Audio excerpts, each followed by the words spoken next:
We're learning right now a lot more about the American detained in Russia, accused of being a spy. Paul Whelan was arrested in Moscow on Friday. Let's go to my colleague Marty Savage. He has more on this man, the story. Look, we're learning more details. This is someone who had frequently traveled to Russia and whose family says he was there for a wedding. The Russian government says something else.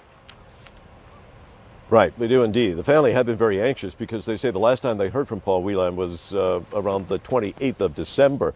He lives here in Novi, Michigan, here, a suburb of Detroit, and he was a frequent traveler to go to Russia. He is a former Marine, retired Marine, I should say, and he works in corporate security for an auto parts manufacturer. So he's gone to Russia several times for personal reasons as well as for work. He was in Russia. He arrived on the 22nd to attend a wedding of a fellow Marine. The wedding was supposed to happen, as they say, on the 28th. He didn't show up, and that's when everyone became worried because that was so unlike him. When he travels, he usually stays in close contact with his family, especially his parents. And then they get the notification that he has been detained. They find that the reason for him being held by the Russians is absolutely preposterous. They are hoping that American officials will have a chance to actually talk to him. They had been gravely concerned because they thought perhaps he might have suffered some kind of tragedy. It is still extremely serious for them, but at least they know his whereabouts right now, Poppy. Okay, Martin Savage there in Novi, Michigan, where he is from. Again, this is a man who was born in Canada. The State Department refers to him as an American citizen. And again, his family wants answers. Before we get to his brother, who will speak to us in just a moment in his first interview, let me go to Moscow. My colleague Matthew Chance is there. So, Matthew, walk us through what the Russian Federation is saying at this point.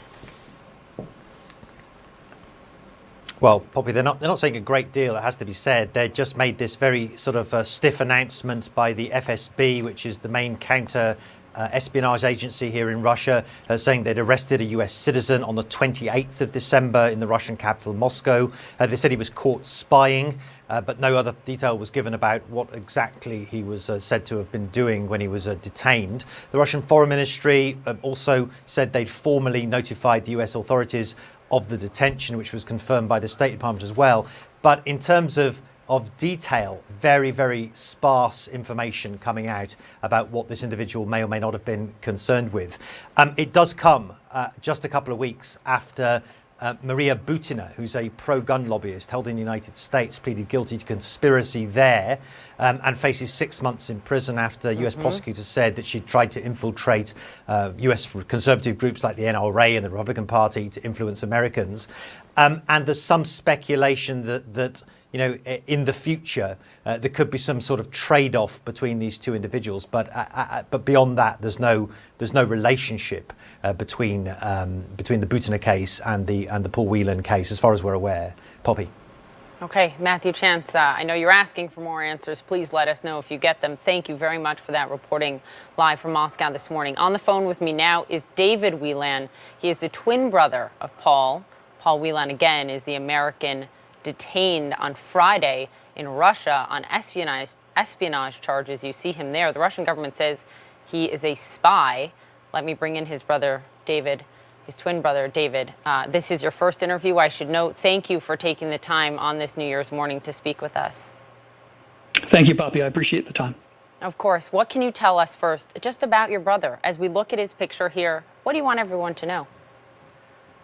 Well, it's funny because I think sometimes we don't think about how we would describe our family members until we're in a situation like this. Yeah. Paul's a very kind and generous person. I think he's well known for that. He's gregarious among friends, although maybe not comfortable in larger groups. He's loyal to a fault with his family and friends. He's just a very nice person. Obviously, there are a lot of answers that you want. So let's take through this slowly. Walk us through what you know at this point, what you've been told by the government, by the State Department, perhaps anyone at the White House, about your brother being taken into custody in Russia on these espionage charges. What have they said to you? We don't really know very much.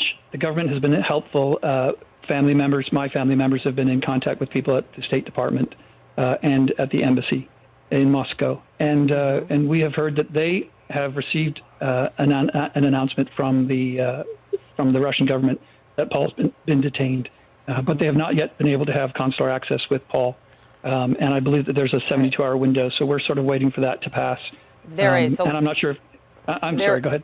No, there is a 72-hour window, so let's talk about that. You guys have been told, as I understand it, that there is a 72-hour window before the U.S. Embassy and representatives can meet with Paul, check on his well-being, etc. That 72-hour window would have, one would assume, started on Friday. I know you guys have been anxiously awaiting that to pass. It seems like that window would be closed at this point. Yes, I'm not sure how the timing on that is told. Okay. So have you reached out to the White House or have you heard from the White House or the president? No, not from the White House or the president, but we have reached out to congressional representatives for Michigan, which is where Paul and my family are based. And we look forward to, when we finally have access to Paul, hearing about his condition and helping him to get a lawyer to take on these criminal charges and continue to try and work with the American government to have him released. Tell me about what your brother does. We understand he was in security. He did security contract work and had traveled to Russia a number of times. Yeah, Paul and I are chalk and cheese, and so I can describe it, but I'm a librarian describing corporate security, and so I may not get it right. My understanding is that he was responsible for looking at the physical security of sites for his employer, to make sure that things couldn't be stolen or broken into, to remove the opportunities for people to have access to things that they shouldn't have access to. But it wasn't cybersecurity. It wasn't bodyguard type of security. It was much more about the physical plant. Who did he work for? His current employer is Borg Warner. Okay. When is the last time, David, that you did hear from him? Because you say that it's unusual that you wouldn't hear from him on the 28th, Friday, the day he was supposed to attend the wedding. So when is the last time you did speak with him? I don't speak to him very often. We often communicate over email and things, but he communicates much more regularly with my parents, and so they were surprised not to see any photos from him. He had been particularly worried that they were on a winter staycation and some mischief might happen to them while he was out of the country. They are older and it's snowy in Michigan. And of course, we have a family pet and he's concerned about the dog. So there were a number of things that he would normally have been checking in to see how the vet's appointment had gone or to make sure no one had broken a hip. And it was that lack of communication that first twigged us that something might be wrong. But it wasn't until Monday morning that we knew for sure he'd been detained. Is there anything that concerned you about his travel to Russia? Did you have any concern ahead of this trip or any of his trips to Russia that he could be detained, that he could be arrested? Not more than any other tourist traveling to many countries in the world. Paul is a former Marine. He's former law enforcement. He does corporate security. And he travels extensively. So I think as far as people who are aware of the risks of travel and being prepared to, avoid whatever risks are possible, I think Paul is probably as best situated as anybody could be, even in a country like Russia.